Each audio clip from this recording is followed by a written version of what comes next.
So part 3 of our discussion of categorical data will entail how to visualize categorical data. We will talk in main about using bar graphs and what are called mosaic plots for examining categorical variables. So when we talk about two categorical variables, we can think of different bar graphs, both dodged and stacked bar graphs. These are ways of visualizing two categorical variables. The bars are either dodged or stacked according to one variable or another variable.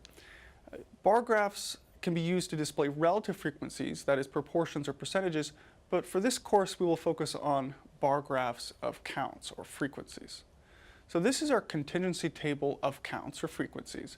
You can see that the total number of people on the Titanic is a little bit over 1,000 for this particular data set. And then we have the total counts for those in the lower, middle, and upper class, and we have the total counts for those in the survival group versus those who didn't survive.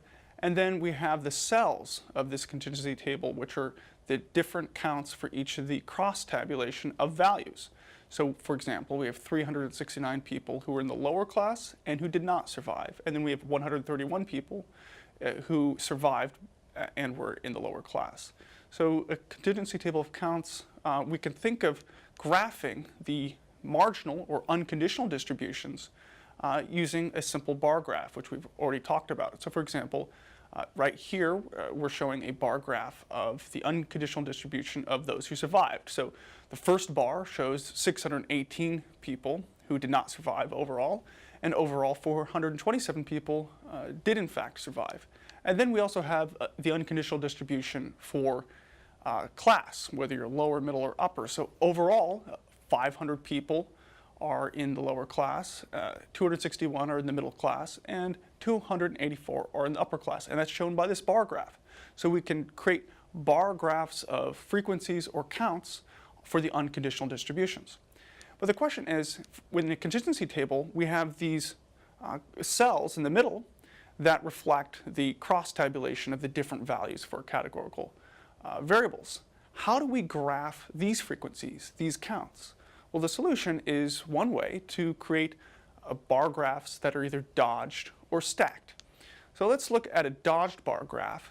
This is a bar graph in which we're looking at those who survived, and then so we're chunking the data into those who survived and those who didn't survive, and then among those who didn't or did survive, we're looking at the counts for whether you're in the lower, middle, or upper class. And we call this dodged because the actual bars are compressed next to each other, but they're dodged, they're side by side. So I have the frequency table for those in the upper, lower, and middle class, and those who did and did not survive from our Titanic data set. And you can see that all we're doing is we're just representing the cells here. So we have 6 cells and we have 6 bars. We're just grouping the bars based on whether you're in the survival group versus the group that didn't survive.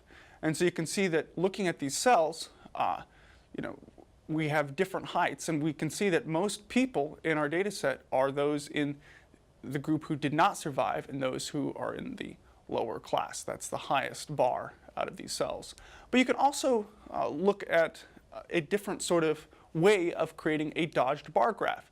Instead of grouping by whether or not you survived, you can group the cells based on whether you're in the lower, middle, or upper class. This is the same kind of graph as before. The heights of the bars are the same.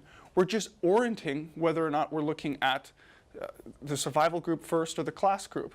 So in this case, we're just chunking our data into whether you're in the lower, middle, or upper class. Then within each of those levels or categories, we're looking at whether you survived or didn't survive. It's just a slightly different way of looking at the data, but all we're doing is we're just representing the counts or frequencies in the cells of a 2x2 table, in a contingency table. And the heights of the bars, they still just mean, they still represent the number of counts for each of those cross-tabulations. So for example, the height of the number of people in the lower class and those who didn't survive, it's still the highest bar. It's still the most number of observations are in that particular cell.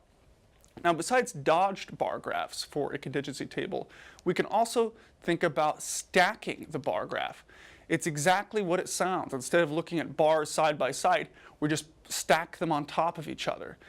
In this case, what we're doing is we're just representing the cells of a 2x2 table of counts as different bars. So in this case, we're creating a stacked bar graph in which we're chunking our data into those who didn't survive and did survive, and then we're plotting as within each bar the number of counts for those in the different classes. So you can see here that, again, the greatest sort of area represented by the graph is given by those in the lower class who didn't survive.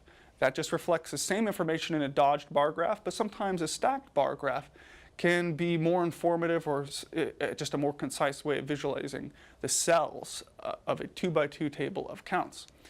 We can also look at a stacked bar graph by just chunking the class. So we're looking at class first, and then within each class level, we're looking at the number of counts who did or did not survive. Again, all we're doing is we're representing the cells of a 2x2 table, and you come to the same conclusion, which is that most of the people in our data set are in those in the lower class and those who did not survive the Titanic.